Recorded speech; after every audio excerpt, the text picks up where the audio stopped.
ಭಾರತದ ಸಂಸ್ಕೃತಿಗೆ ಮಾರು ಹೋದ ವಿದೇಶಿಯರಿಗೆ ಲೆಕ್ಕನೇ ಇಲ್ಲ. ಹಾಗೆ ಇಲ್ಲಿನ ಆಚಾರ ವಿಚಾರ ಕಲಿಯೋಕೆ ಬರುವ ವಿದೇಶಿಯರು ನಮ್ಮವರೇ ಆಗ್ಬಿಡ್ತಾರೆ. ಇನ್ನು ಇಲ್ಲೊಂದು ವಿದೇಶಿಯರ ತಂಡ ಸ್ಥಳೀಯ ಸಂಸ್ಕೃತಿಗೆ ಮತ್ತಷ್ಟು ಹತ್ತಿರವಾಗುವ ಪ್ರಯತ್ನದಲ್ಲಿದ್ದು ಅದರ ವಿವರ ಮೇಲಿದೆ ನೋಡಿ. ಸ್ವಾಮಿ ದೇವನೇ ಲೋಕಪಾಲನೆ ಹೇ ನಮಸ್ತು ನಮಸ್ತೆ ಅಂತ ಚಿಕ್ಕಮಗಳೂರು ಜಿಲ್ಲೆ ಹಿರೇಮಗಳೂರು ಕಣ್ಣನ್ ಹೇಳಿದಂತೆ ಹೇಳ್ತಿರೋ ಇವರೆಲ್ಲ ಇಸ್ರೇಲ್ನವರು. ನಮ್ಮ ಸಂಸ್ಕೃತಿ ಪರಂಪರೆ ಆಚಾರ ವಿಚಾರ ಏನೊಂದು ಅರಿಯದ ಇವರೆಲ್ಲ ಲಕ್ಷಣವಾಗಿ ದೇಶಿ ಬಟ್ಟೆ ತೊಟ್ಕೊಂಡು ಇಲ್ಲಿನ ಕೋದಂಡಸ್ವಾಮಿ ದೇವಾಲಯದಲ್ಲಿ ಸಂಸ್ಕೃತ ಮಂತ್ರವನ್ನ ಉಚ್ಚಾರ ಮಾಡ್ತಿದ್ದಾರೆ. ಸೌಖ್ಯದಿಂದ ಬಾಳಲಿ ಸಿರಿಗನ್ನಡಂ ಸಿರಿಗನ್ನಡಂ ಗೆಲ್ಗೆ ಗೆಲ್ಗೆ ಸಿರಿಗನ್ನಡಂ ಸಿರಿಗನ್ನಡಂ ಗೆಲ್ಗೆ ಗೆಲ್ಗೆ ಗಲ್ಲಿ ಗಲ್ಲಿ ಗಲ್ಲಿಗೆ ಗಲ್ಲಿಗೆ. ಭಾರತದ ಪುರಾತನ ಸಂಸ್ಕೃತಿಯನ್ನ ಅರಿತು ಅಧ್ಯಯನ ಮಾಡೋದಕ್ಕೆ ಅಂತಾನೆ 20 ಮಂದಿ ಇಸ್ರೇಲಿಗರು ಇಲ್ಲಿಗೆ ಬಂದಿದ್ದಾರೆ.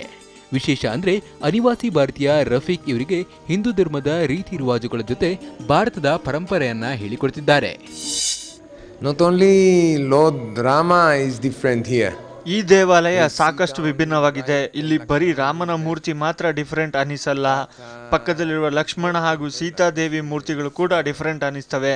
ಅಲ್ಲದೆ ಇಡೀ ದೇವಸ್ಥಾನದಲ್ಲಿ ಶಕ್ತಿ ಹಾಗೂ ಶಾಂತಿ ಎರಡು ಸಮಚಿತ್ತದಿಂದ ಇರೋದು ಮತ್ತೊಂದು ಆಕರ್ಷಣೆ. The two things, some temples have a lot of Shakti. ದೇಶಿ ಸಂಸ್ಕೃತಿಯ ಅಧ್ಯಯನಕ್ಕೆ ಬಂದಿರೋ ಇವರೆಲ್ಲ ಈ ಸಂಪ್ರದಾಯವನ್ನ ಅನುಸರಿಸೋಕೆ ಮುಂದಾಗಿದ್ದಾರೆ. ಭಕ್ತಿ ಭಾವದಿಂದ ಕುಂಕುಮ ಇಟ್ಕೊಂಡು ದೇವಾಲಯಕ್ಕೆ ಪ್ರದಕ್ಷಿಣೆ ಹಾಕಿ ದೇವರ ಧ್ಯಾನದಲ್ಲಿ ತಲ್ಲೀನರಾಗಿದ್ದಾರೆ. ಅಷ್ಟೇ ಅಲ್ಲ, ಹಿರೇಮಗಳೂರು ಕಣ್ಣನ್ ಕಲಿಸೋ ಕನ್ನಡ ಮಂತ್ರವನ್ನು ಸಂಸ್ಕೃತ ಶ್ಲೋಕಗಳ ಜೊತೆಗೆ ಕಲಿಯುತ್ತಾ ದೇಶಿ ಸಂಗೀತದ ಮಾದಕತೆಗೆ ಮನಸೋತು ತಮ್ಮನ್ನೇ ಮರೆತಿದ್ದಾರೆ. ಅಪ್ಪಟ ಭಾರತೀಯರಂತಾಗಿದ್ದಾರೆ. ಇಸ್ರೇಲ್ನಿಂದ ಆಗಮಿಸಿರ್ತಕ್ಕಂಥ ಅವರೆಲ್ಲರೂ ಕೂಡ ಪದೇ ಪದೇ ಇಂತಹ ಜಾಗಕ್ಕೆ ಬಂದು ನಾವು ತಿಂಗಳಾನುಗಟ್ಟಲೆ ಶಿಬಿರದಲ್ಲಿ ಭಾಗವಹಿಸಿ ಇಡೀ ಪ್ರಪಂಚಕ್ಕೆ ಇಂತಹ ಕೀರ್ತಿಯನ್ನು ಪಸರಿಸಬೇಕು ಅಂತ ಹೇಳಿ, ಅದರಲ್ಲಿ ಇವತ್ತು ಕನ್ನಡದಲ್ಲಿ ನಮಗೆ ಹೇಳಿಸಿದ ಆ ಲೋಕಲ್ ಲ್ಯಾಂಗ್ವೇಜ್ ಅಂತ ಕರೀತಾರೆ ಅವರು, ಇದು ಹೇಳಿದಂತಹ ಭಾಷೆಯ ಒಂದು ಪೂಜೆಯನ್ನು ನಾವು ಕಲಿಯಬೇಕು ಅಂತ ವ್ಯಕ್ತಪಡಿಸ್ಕೊಂಡಿದ್ದಾರೆ. ಇದಕ್ಕಿಂತ ಬೇಕೇ ಕನ್ನಡ ಅಂತ ಹೇಳಿದರೆ ಸಿರಿಗನ್ನಡಂ ಗೆಲ್ಗೆ ಸಿರಿಗನ್ನಡಂ ಗೆಲ್ಗೆ ಸಿರಿಗನ್ನಡಂ ಇಸ್ರೇಲ್ವರೆಗೆ. ನಮಸ್ಕಾರ. ದೇಶಿ ಬಂದ್ ವಿದೇಶಿ ಚಾಲು ಅನ್ನೋ ಮಾತು ನಮ್ಮಲ್ಲಿದೆ. ಅದರಲ್ಲಿ ಈ ವಿದೇಶಿಯರು ಅಪ್ಪಟ ಭಾರತೀಯ ಪರಂಪರೆಗೆ ಮಾರು ಹೋಗಿದ್ದು ಹಿಂದಿನ ನಾಗರಿಕತೆ ನಮಗೆ ಬಿಟ್ಟು ಹೋಗಿರೋ ಸಂಸ್ಕೃತಿಯ ಶ್ರೇಷ್ಠತೆ ಪ್ರತೀಕ ಅನ್ನದೇ ಬೇರೇನಲ್ಲ ಅಂತಿದ್ದಾರೆ ಸಾರ್ವಜನಿಕರು.